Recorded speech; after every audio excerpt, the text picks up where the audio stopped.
और आइए, Samajwadi party 1। Result पर मत दबा दीजिएगा सर। हाँ, बीएसपी 1। और आइए, रुको आम आदमी पार्टी 1। और आइए, बीएसपी 1। क्या करता है थोड़ा बस बीएसपी 1। आइए भाई, आईएनसी कांग्रेस 1। खाता खुला। आइए, बीएसपी 1 और आइए, आम आदमी पार्टी 1 और आइए, ठीक है, बीएसपी 1। ठीक है, एक और आइए, एक और आइए, आ जाइए। 3000 क्षमता है इसकी वोटिंग मशीन की। ठीक है, बहुत क्षमता, 3000 की कैपेसिटी है। हाँ। आ जाइए, आप यहाँ दवाइए, आप दवाइए। बीएसपी 1 और किसी को वोट दीजिए, अभी समय है। चलिए, बीएसपी 1 और दवाइए। बीजेपी को 1 और वोट मिला। और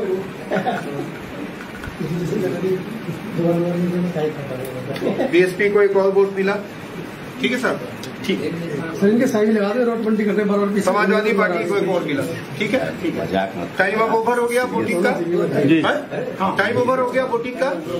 और अभी देखिए कितना वोट पड़ा है। एक बार एक काम करते हैं, अब हमारी वोटिंग बिल्कुल फिनिश हो गई है। अब हम इस मशीन को पहले तो ये काउंट करके बता दीजिए कि इसको काउंट वो तो रखा हुआ है सर, लेकिन मशीन तो काउंट करता नहीं ना उस समय, तो मशीन चला जाता है। तो काउंट मशीन उस टाइम में काउंट नहीं, लेकिन हम लोग अभी काउंट करके रख ले अपने उसमें करने एक काम पेपर पे। पहले मशीन को ऑफ करके रख देते हैं। ठीक है, ठीक है, यानी वोटिंग हो गई। हाँ, वोटिंग अब हम लोग जा रहा है उसमें रूम में। हाँ, अब मशीन को हम लोग ऑफ कर रहे हैं। देखिए, मशीन को मैं यहाँ से ऑफ कर रहा हूँ।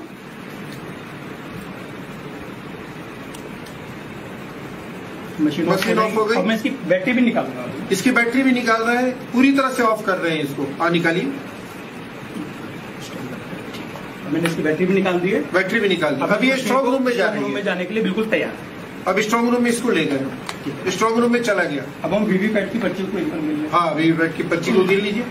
ये 2 हाँ, 1 1 2 3 4 5 6 7 8 9 10 ये 6 ये 2। ये हमारा रिजल्ट। ठीक है, ठीक। तो ठीक है, अब हमारा जो है टोटल वोट पड़े। अच्छा, टोटल वोट देख लेते हैं। 2 3 13 19 2 21 टोटल 21 वोट पड़े हैं। टोटल 21 वोट में इन पार्टियों को मिला है। ठीक, एक नोटा रखते तो और अच्छा होता। नोटा ठीक है। तो ठीक है, आज काउंटिंग वाला डे है। हाँ, तो ये जो प्रिसाइडिंग ऑफिसर, जो भी काउंटिंग ऑफिसर होते हैं वहाँ पे, वो मशीन को दोबारा स्टार्ट करते हैं। तो हमें इसमें बैटरी दोबारा लगा। बैटरी वहाँ नया लगाया जाता है या वाला बैटरी रहता है? बैटरी उसमें इनबिल्ड लगी हुई होती है। बैटरी पहले बैटरी इनबिल्ड होती है। कितनी लाइफ होती होगी उस बैटरी की? क्योंकि बैटरी वाला भी सवाल आया था कि हाँ कुछ बैटरी 90%, 1.5 महीना बाद भी बैटरी 99% चार्ज। हाँ, 90 और 99% चार्जिंग। ऐसा बैटरी तो मोबाइल फोन में लगाओ। हाँ, ठीक है, तो अभी हमने पावर ऑन कर दिया है। मशीन बूट हो रही है। बूट होने में थोड़ा टाइम लगा होती है।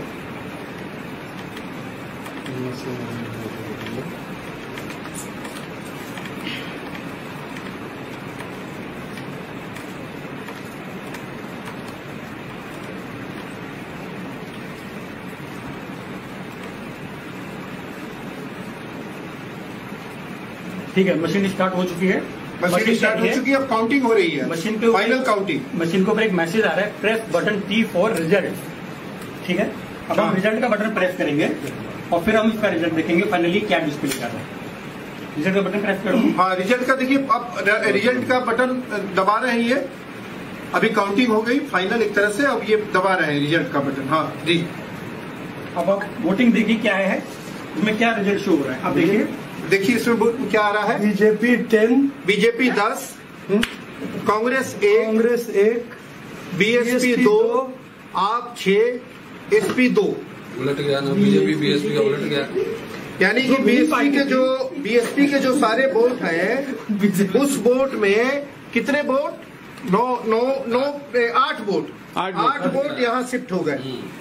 ईवीएम जब दोबारा चालू हुआ, रिजल्ट के लिए खोला गया इसको, तो ये बीएसपी, एक बार आप ईवीएम को सब कैमरे मोबाइल के पास लेके दिखा दीजिए। बीएसपी 10 वोट मिले थे, हाँ, ईवीएम को दिखाइए। आ गए, और बीजेपी को जो 2 वोट मिले थे, हाँ, वो दिखा रहे हैं, ईवीएम दिखा रहे हैं हम लोग। ये देखिए, जब ईवीएम खुला है तो वीवीपैट में एक सेकंड सर, इधर सामने और तक क्लोज लाइए, और क्लोज। ये देखिए, जब वोटिंग हुई थी, वीवीपैट का पहले रिजल्ट दिखा दे रहे हैं। वीवीपैट का रिजल्ट है बीजेपी 2, INC 1, BSP 10, आप 6, सपा 2। और जब ईवीएम खुला है, यही ईवीएम बीजेपी तो 10 बीजेपी को चला गया है, एक कांग्रेस, हाथ रही ना सर थोड़ा, हाँ, एक कांग्रेस को 1 गया है, BSP को 2, आपको 6, और समाजवादी पार्टी को 2। समाजवादी पार्टी और आप वाला ठीक है। हाँ, ज्यादा जो वोट गया है वो चला गया बीजेपी के पास। इसका मतलब ये हुआ कि जो विनिंग पार्टी है उसका वोट स्वैप हो गया, वो बीजेपी के पक्ष में शिफ्ट कर गया, यानी कि स्वैप कर गया। अब बताएंगे जो डेमो दे रहे हैं कि चला गया, ठीक है सर, ये हो गया। अब बताएंगे जो डेमो दे रहे हैं कि ये कैसे हुआ। हाँ जी, सीरियल में जी।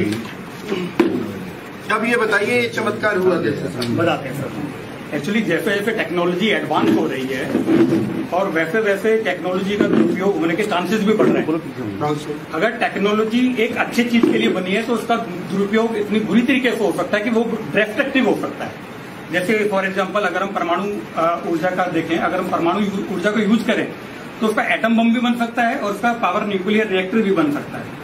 तो जैसे जैसे टेक्नोलॉजी एडवांस होती जा रही है, वैसे वैसे इस टेक्नोलॉजी के अंदर तो फ्रॉड के जो चांसेस हैं वो इतने ज्यादा सीवियर और इतने ज्यादा खतरनाक है कि आम आदमी उसको नहीं पहचान पाएगा किसी भी कंडीशन में। इलेक्शन कमीशन जो कहता है कि उनकी जो मशीन है कि वो मशीन हैक नहीं हो सकती, कहने मात्र से ये चीज प्रूव नहीं हो सकती है कि अगर कोई व्यक्ति कोई व्यक्ति विशेष या कोई संगठन को ये बोल सकता है कि इलेक्ट्रॉनिक की जो चीज है वो बायस तरीके से काम नहीं कर सकती, ये बात कथन बिल्कुल सत्य नहीं है। अगर हम इलेक्ट्रॉनिक को टेक्नोलॉजी करते हैं वो बात वो बिल्कुल अवैज्ञानिक है, क्योंकि जो इलेक्ट्रॉनिक्स का जो डिवाइस होता है उसके अंदर जो कंपोनेंट्स होते हैं, हम उसको किसी भी तरीके से सॉफ्टवेयर के थ्रू या फिर हार्ड कोड करके हम उसको किसी भी तरीके से अपने मन मर्जी के अकॉर्डिंग उससे काम करा सकते हैं। वही काम मैंने छोटी सी मशीन के अंदर किया। एक्चुअली मैं वैज्ञानिक हूँ, मेरे को इलेक्शन वगैरह से कोई लेना देना नहीं है, लेकिन जब इलेक्शन के अंदर जब टेक्नोलॉजी घुस गई है तो हम लोगों के भी कान खड़े हो गए कि भाई जब इलेक्शन में टेक्नोलॉजी घुस गई है और टेक्नोलॉजी का इस तरीके से दुरुपयोग हो सकता है, मैं ये नहीं कह रहा हूं कि दुरुपयोग हुआ है, लेकिन दुरुपयोग होने के पूरे चांसेस होते हैं। इलेक्शन कमीशन कहता है कि जो उनकी वोटिंग मशीन है उसके अंदर RTC होता है। RTC का मतलब होता है रियल टाइम क्लॉक। जो रियल टाइम क्लॉक होता है वो मशीन के अंदर एक क्लॉक चलती रहती है, जो आपके मोबाइल फोन में जो टाइम आता है वो बिल्कुल सेम टाइम हमारे इस वोटिंग मशीन के अंदर भी चलता रहता है। इससे मशीन ये डिसीजन ले सकती है कि कब तो मॉक टेस्ट हो रहा है और कब फाइनल वोटिंग हो रही है। इस मशीन के अंदर जो लॉजिक चल रहा है वो यही है कि पहले इस मशीन को पता हो जाता है कि अभी वोटिंग का टाइम नहीं है, अभी मॉक चल रहा है, मेरे को बिल्कुल ठीक काम करना है, तो मशीन आपको बिल्कुल ठीक काम करके दिखाएगी। अगर आप इसके ऊपर 10 मॉक करा दीजिए, 50 मॉक करा दीजिए, वो बिल्कुल ठीक आपको रिजल्ट दिखाएगी। और जैसा हम बटन दबा रहे थे तो वोटर को दिख रहा था कि उसका वोट बिल्कुल सही दिशा पे जा रहा है, क्योंकि हम जिस पार्टी का बटन दबा रहे थे वही पार्टी का इसमें वोटिंग जो डिस्प्ले दिख रहा था वो दिख रहा था। और जब हमने मॉक का रिजल्ट देखा वो भी बिल्कुल ठीक आ रहा था। लेकिन जब हमने फाइनल वोटिंग की और फाइनल वोटिंग करने के बाद मशीन को पावर ऑफ करके रख दिया, इसकी बैटरी भी निकाल के रख दी, और उसके बाद जो, क्योंकि सर देखिए इसमें क्या है, किसी भी इलेक्ट्रॉनिक मशीन को टेस्ट करने के लिए हम उसके आउटपुट को इनपुट से वेरीफाई करते हैं। किसी भी मशीन को अगर टेस्ट करना हो तो उसके आउटपुट को उसके इनपुट से वेरीफाई करते हैं। लेकिन इलेक्शन में क्या होता है कि हम सिर्फ आउटपुट देखते हैं, इनपुट नहीं देखते। इनपुट गोपनीय होता है, इनपुट गोपनीय होता है। जो भी मतदाता होता है वो अपना इनपुट देता है। इनपुट क्या होता है मशीन में? इनपुट होता है बटन दबाना, मशीन का बटन दबाना इनपुट है, और जो आउटपुट होगा वो होता है ये हमारा रिजल्ट दिखना डिस्प्ले पे, वो आउटपुट होता है। दुर्भाग्यवश जो हमारा मतदान जो होता है उसमें हम सिर्फ आउटपुट देखते हैं, इनपुट को कोई नहीं देख सकता क्योंकि वो गोपनीय होता है। और गोपनीय होने के कारण हम इसको किसी भी एंगल से वेरीफाई नहीं कर पाएंगे। इसको वेरीफाई कब कर सकते हैं? जब हमने इसका डेमो लिया और हमने इस डेमो को हमने सबके सामने देखा कि इस बंदे ने किसको वोट दिया है, इन महाशय ने किसको वोट दिया है, तो वो हमने इसको पेपर पे नोट कर लिया। क्योंकि अब हम ये जो भी आउटकम आ रहा था, जो भी बटन दबा रहा था, वो भी हमने इसको नोट किया। नोट करने के बाद फिर हमने इस मशीन को बंद किया। बंद करने के बाद जब हम काउंटिंग वाली डे पे मशीन को दोबारा ऑन किया, रिजल्ट देखा तो रिजल्ट बहुत ही चौंकाने वाला था। मशीन को कैसे पता चला कि भाई आज काउंटिंग का डे है? आप जब भी सर्किट में देखेंगे, फिर देखिए ये मशीन जो मैंने टेक्नोलॉजी बनाई है, एक छोटे से गांव में मैंने बैठ के बनाया और मैंने इसको 10 या 15 दिन में बैठ के बना दिया था। जहां पर इलेक्शन कमीशन में जहां पर भी ये टेक्नोलॉजी डेवलप होती है, वहां पर पूरी इंजीनियर्स की पूरी टीम लगी हुई होती है। एक से एक धांसू वहां पर इंजीनियर्स होते हैं और वहां पे मशीन का जो एल्गोरिथम होता है, क्योंकि जो सॉफ्टवेयर जो होता है एक तरह की कथा होती है। कंप्यूटर भाषा में जो सॉफ्टवेयर होता है एक तरह की कथा होती है कि भाई ये बटन दबाएगा, रिजल्ट कहां पर जाएगा। रिजल्ट जाने के बाद जब वो फाइनल में जब रिजल्ट देखेगा तो पहले वो डेट भी चेक कर लेगा। कोडिंग बोलते हैं जिसको सॉफ्टवेयर की कोडिंग बोलते हैं। और जो कोडिंग जो होती है वो कंप्यूटर भाषा में काफी सारी कोडिंग की लैंग्वेजेज होती है, जैसे जावा होती है, सी होती है, .NET होती है, काफी सारी कंप्यूटर लैंग्वेज होती है। दुर्भाग्यवश हमारा जो मतदाता है वो टेक्नोलॉजी का टी भी नहीं जानता। हमारा वोटर बिल्कुल नहीं जानता। हमारा जो वोटर होता है उसको खाली इस बात से मतलब होता है कि मैंने बटन दबाया, भाई पर्ची दिख गया, मेरा वोट बिल्कुल ठीक दिख गया, फिर चला गया।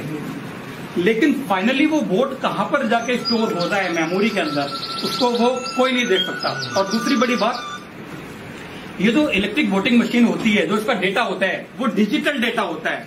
आप उसको वेरीफाई काउंट नहीं कर सकते हो, that is not a physical object. लेकिन जो बैलेट पेपर होता है that is a physical object. You can count that paper so many times and the result will be same.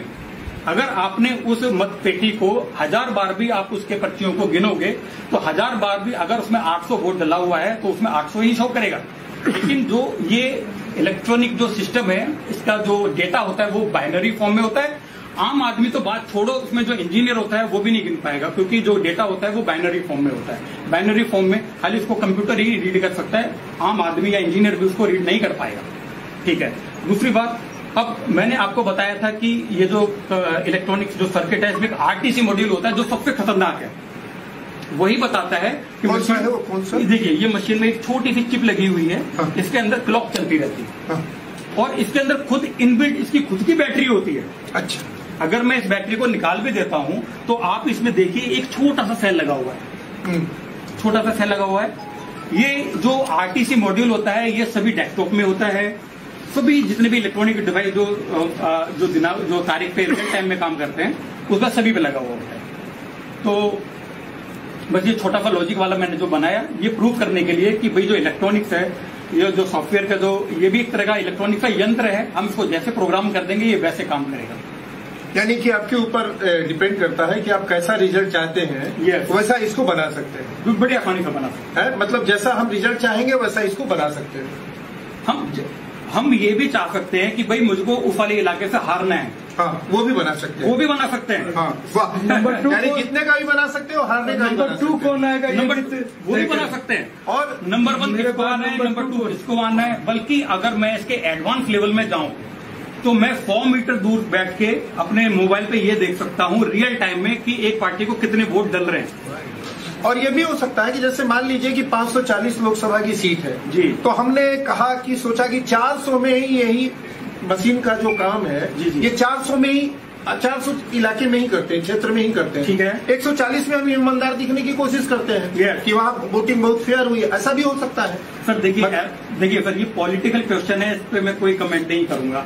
मैं सिर्फ I will only answer on the technical question. हाँ हाँ, आप technically कुछ भी पूछिए, वो नहीं, रणनीति क्या मतलब होती है। सर ये जो ईवीएम आपने बनाई है, जो ईवीएम से मतदान होता है, इसमें सेम सिमिलर रहेगी? ये अभी आपने इसमें बीजेपी को जिता रखा है, जो आपने ईवीएम बना रखा एक्चुअली है। क्या है कि अभी मैं किसी भी पार्टी को इसमें जिता सकते हैं, जरूरी नहीं बीजेपी को ही। अभी यहाँ पे काफी लोगों ने बोला कि सर बीजेपी जीती है तो हम बीजेपी को ही जीतना पसंद करेंगे, इसलिए इसमें जो कोडिंग हुई है वो बीजेपी के लिए कर दी। कितना देर में कोडिंग बदल के आप बीएसपी को जिता देंगे इस ईवीएम? 5 मिनट में।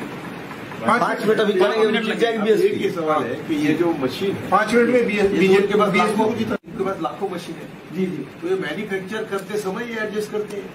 सर मैं आपको बताते हैं, जब ये मशीन कहीं जो OEM जो इनके OEM है, ओरिजिनल इक्विपमेंट मैन्युफैक्चरर, वो BL एंड CIL की कंपनी, ECIL कोई कंपनी है, वो बनाती है। तो वहां पे जो बन के आती है वो बात ठीक है, उन्होंने हार्डवेयर बना के दे दिया, लेकिन जो हमारा इलेक्शन कमीशन है उनकी भी एक एक्सपर्ट कमेटी होती है, टेक्निकल एक्सपर्ट कमेटी। जो हमारा इलेक्शन कमीशन है उसके पास भी एक टेक्निकल एक्सपर्ट कमेटी होती है, और जो हमारा जो OEM जिससे मशीन बन के आ रही है वो उनके ही गाइडेंस में काम करके उसका सॉफ्टवेयर डेवलप करते हैं। जी, जो बेल है या फिर जो ECIL है, उनको इस बात से कोई मतलब नहीं है कि ये कौन से मतदाता क्षेत्र में जा रही है। करना भेज दिया, बस उन्होंने मैन्युफैक्चर किया, हार्डवेयर रेडी किया, स्टडी में आया। ये हार्डवेयर सॉफ्टवेयर किसके देखरेख में डेवलप होता है? चुनाव आयोग। नहीं, चुनाव आयोग ने भी एक कमेटी गठित की हुई है जिसको एक्सपर्ट टेक्निकल एक्सपर्ट कमेटी बोलते हैं, और एक्चुअली ये जो सारा का सारा जो भी काम होता है ये उन्हीं के देखरेख में होता है। अच्छा, मतलब गेंद पूरी तरह से चुनाव आयोग के पाले में है, चुनाव आयोग जो चाहेगा वही होगा। नहीं मतलब इस तरह से कह सकते हैं क्या कि चुनाव आयोग जैसे चाहे, जिस तरह से चाहे उस तरह का उपयोग एक क्वेश्चन है कि एक लोकसभा चुनाव क्षेत्र में 2000 मशीनें होती हैं और हर जगह कैंडिडेट का नाम और पार्टी में डिफरेंस हो सकता है। तो नहीं सर, एक कंस्टिट्यूंसी में कहा कंस्टिट्यूंसी नहीं, एक कंस्टिट्यूंसी में एक तरह का आएगा, दूसरे में दूसरा आ सकता है। हाँ, वैसे ही आता दूसरे है। में बीजेपी नहीं लड़ सकती है, हाँ। कहीं पर BSP नहीं लड़ सकती है। हाँ, हाँ। तो ऐसी स्थिति में जो प्रोग्रामिंग मशीन वो कहाँ जाएगा? हाँ, ये पता नहीं होता है। नहीं, ये तो चुनाव आयोग तय करता है ना सर। तो इसीलिए मशीन किस कंस्टिट्यूंसी में जाएगा, कौन सी मशीन जाएगी, it has been decided by चुनाव आयोग। चुनाव आयोग पता, उसको पता है ना कि कहाँ से कौन चुनाव लड़ रहा है, कहाँ से कौन। सर, कैंडिडेट का नाम अल्फाबेटिकल। मेरा ये प्रश्न है कि सिर्फ क्या बोलते हैं कि आप वोटिंग शुरू होने के बाद भी चेक करो, कितनी बार भी चेक किया तो वोटिंग तो ही आएगा, काउंटिंग में सिर्फ डिफरेंस होगा।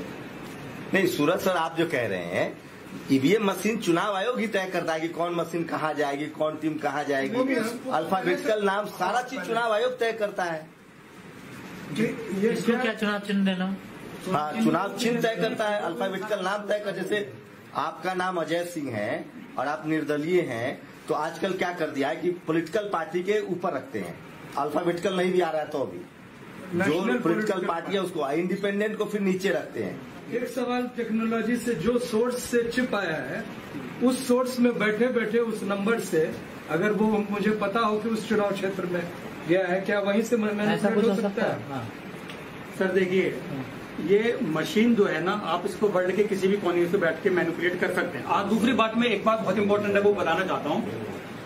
सभी लोग बोलते हैं कि मशीन हैक हो रही है, हम लोग बोले सभी लोग बोलते हैं कि मशीन हैक हो रही है, मशीन हैक हो सकती है। ये जो हैकिंग जो वर्ड है, दैट इज ये जो वर्ड जो हैकिंग है ये एप्रोप्रिएट नहीं है यहाँ पे, क्योंकि hacking is the term where electronic device can be operated remotely without with the help of another machine, that is called hacking. ये हैकिंग नहीं है, सिस्टम में, ये सिस्टम के अंदर ये प्रॉब्लम है। एग्जैक्टली, ये बहुत इंपॉर्टेंट बात, ये बहुत इंपॉर्टेंट बात है। लोग हैकिंग, देखो लोगों को गुमराह किया जा रहा है क्योंकि लोगों को टेक्निकल नॉलेज नहीं है। चिप में इनबिल्ट है, चिप के अंदर ही इनबिल्ट है।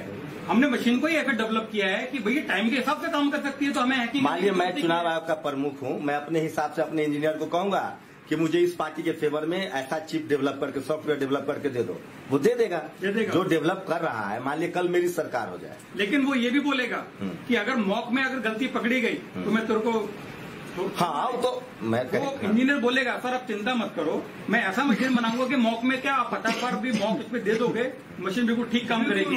सर जो मशीन ITM में हम 100 रुपया फीड करेंगे, उसको गाइड करेंगे, प्रोग्रामिंग करेंगे कि 1000 का नोट फेंकना, तो EVM की थोड़ी गलती हो, तो हम फिट करके आए हैं। नहीं कह रहा हूँ कि हम लोग को जो बात कहनी है, इसका मकसद क्या था हम लोग अपने अपने स्टेटमेंट दे दिए। एक मकसद ये था कि लोगों को अवेयर करना, वोटर्स को अवेयर करना, ये हमारा मकसद था इनको बुलाने का। और इन्होंने जो अपनी बात कही जी, हम लोग कोई जजमेंट में नहीं पहुंच रहे हैं। हम लोग ये कह रहे हैं कि लोकतंत्र के जरूरी है लोगों का भरोसा। भरोसे के बिना लोकतंत्र नहीं चल सकता। टेक्नोलॉजी आती है जाती है, बैलेट पेपर नहीं था तब भी लोकतंत्र था। मेरा ये कहना है कि भरोसा सबसे इम्पोर्टेंट है।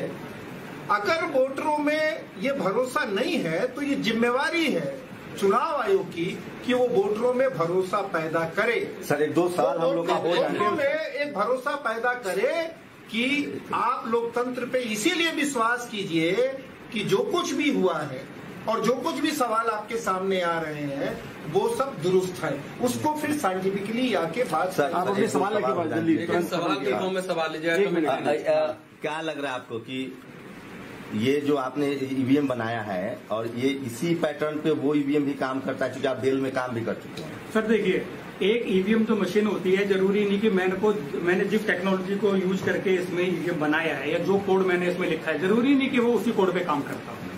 एक मशीन को किसी भी तरीके से काम करने के लिए 50 तरीके हो सकते हैं। भाई एक चीज को किसी आदमी को व्यक्त करने के लिए हम 50 तरीके से जैसे बोल सकते हैं, तो उसी तरीके से इस मशीन को भी हम किसी भी तरीके से चाहे वो ठीक काम करे या गलत काम करे, हम उसको अलग अलग तरीकों से बोल सकते हैं। मतलब जो मशीन जो बनाता है वो उसका वो कंट्रोलर है, वो उसको जैसे चाहे वैसे रिजल्ट निकाल सकता है, जो उसके कोडिंग करता है वही कंट्रोल। बताइए, अगर कार में स्पीड हम 120 पे फिक्स कर दें, अब मीटर लगा दे 160 का, तो 160 पे चलेगी गाड़ी? नहीं चलेगी ना।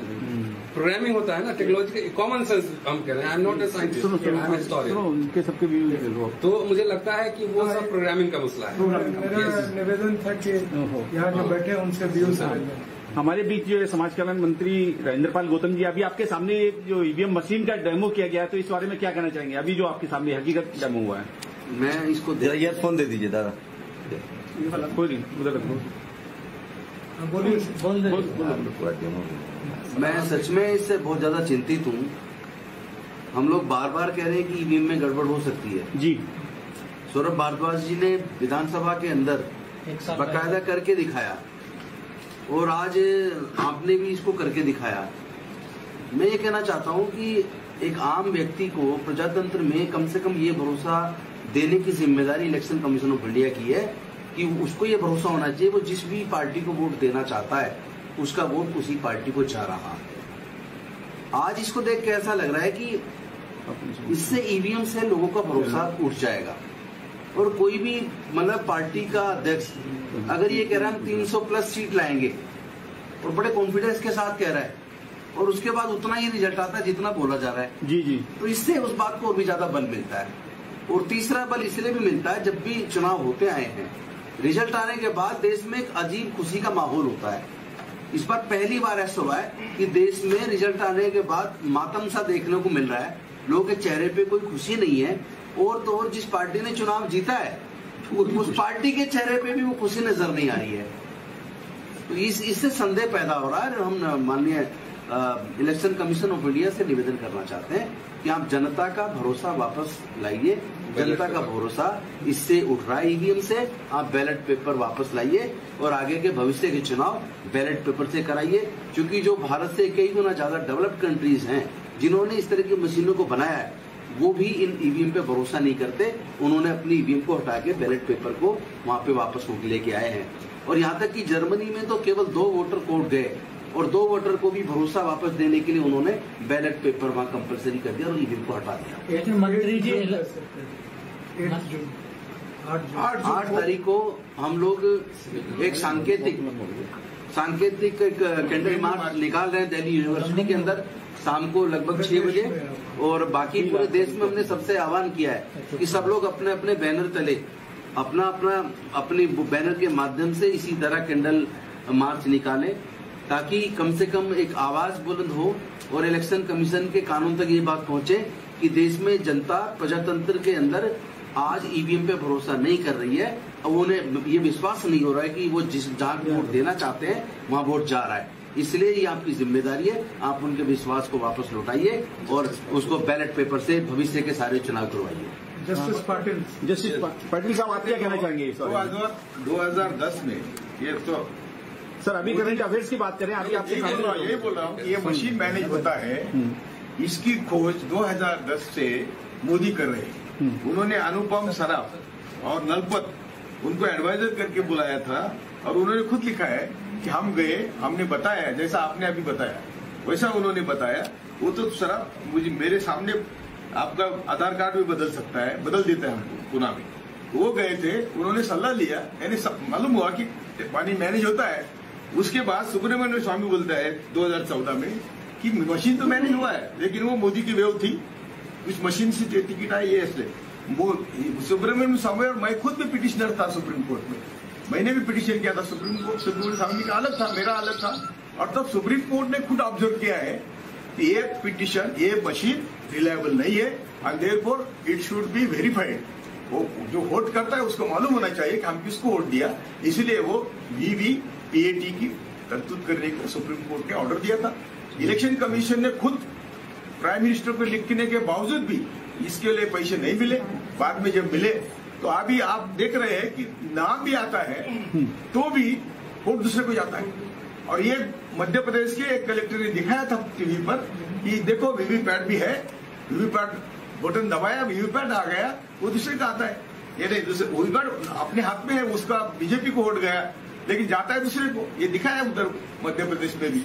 तो इसका मतलब ऐसा है। दूसरी बात, तीसरी बात, कि दुनिया में कोई भी ऐसा नहीं कहता कि ईवीएम डिपेंडेबल है। 191 कंट्रीज में सिर्फ 18 कंट्रीज ने ईवीएम को एक्सेप्ट किया है, जिन्होंने मैन्युफैक्चर किया उन्होंने भी नहीं कभी इसका इस्तेमाल किया। तो इसका मतलब क्या है कि मशीन मैनेज होता है।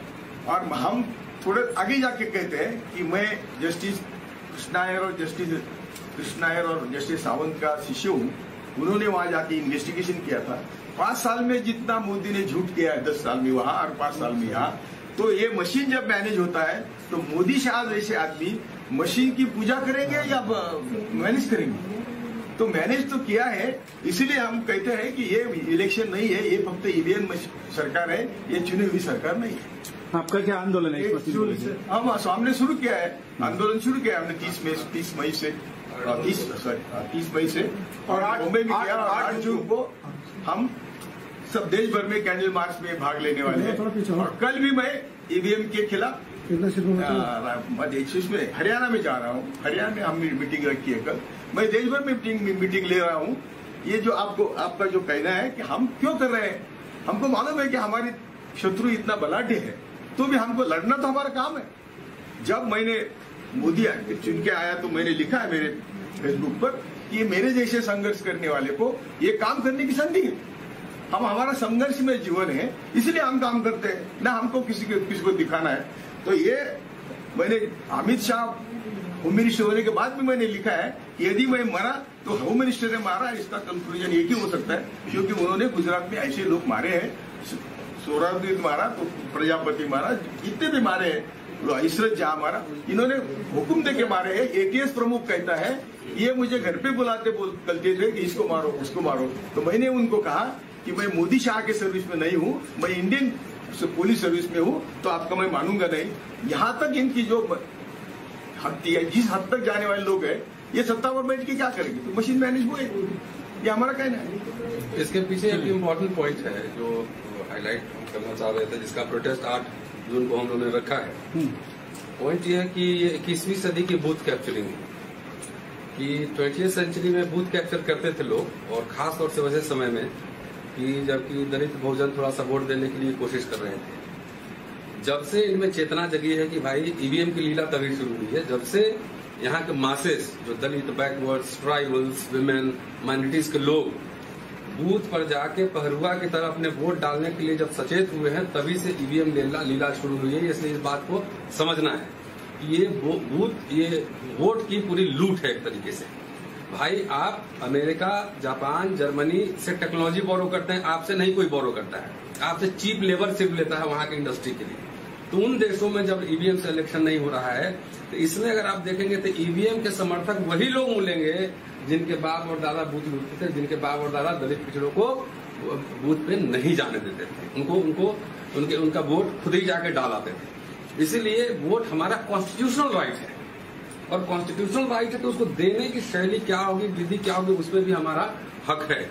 अभी ऐसा नहीं कि ये ईवीएम जो है सिर्फ एक विधि, पोस्टल बैलेट तो आ ही रहा है ना, पोस्टल बैलेट आ रहा है, तो जब 2 विधि चल रही है तो हमको मान लो कि पूरे देश की आवाम कह रहे हैं कि हमें बैलेट पेपर से देना है वोट, तो इलेक्शन का सुप्रीम कोर्ट भी सुप्रीम नहीं है। सुप्रीम कोर्ट इस देश में अगर सुप्रीम है तो संविधान है।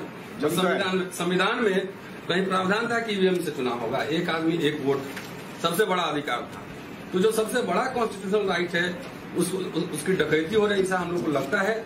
इसलिए इसके खिलाफ संविधान बचाओ संघर्ष समिति 8 जून को आपके माध्यम से देश के तमाम संगठन, इस आंदोलन पे किसी व्यक्ति किसी संगठन का कॉपीराइट नहीं है। जहां जो है अपने शहर कस्बे के प्रमुख केंद्रों पे जाएं, वहां पे 10 लोग 20 लोग 50 लोग 100 लोग 500 लोग कैंडल लाइट लेके बैन ईवीएम प्रोटेस्ट वहां दर्ज करें। अपने वोट की सुरक्षा की करते रहे कोई। बीजेपी एक और आइए, समाजवादी पार्टी एक, रिजल्ट पर मत दबा दीजिएगा सर। हाँ, बीएसपी एक और आइए, रुको आम आदमी पार्टी एक और आइए, बीएसपी एक, क्या कहता है थोड़ा बीएसपी एक, आइए भाई, आईएनसी कांग्रेस एक, खाता खुला, आइए, बीएसपी एक और आइए, आम आदमी पार्टी एक और आइए, ठीक है, बीएसपी एक, ठीक है, एक और आइए, एक और आइए, आ जाइए। 3000 क्षमता है इसकी वोटिंग मशीन की। ठीक है, बहुत क्षमता। 3000 की कैपेसिटी है। हाँ। आ जाइए, आप यहाँ दवाइए, आप दवाइए।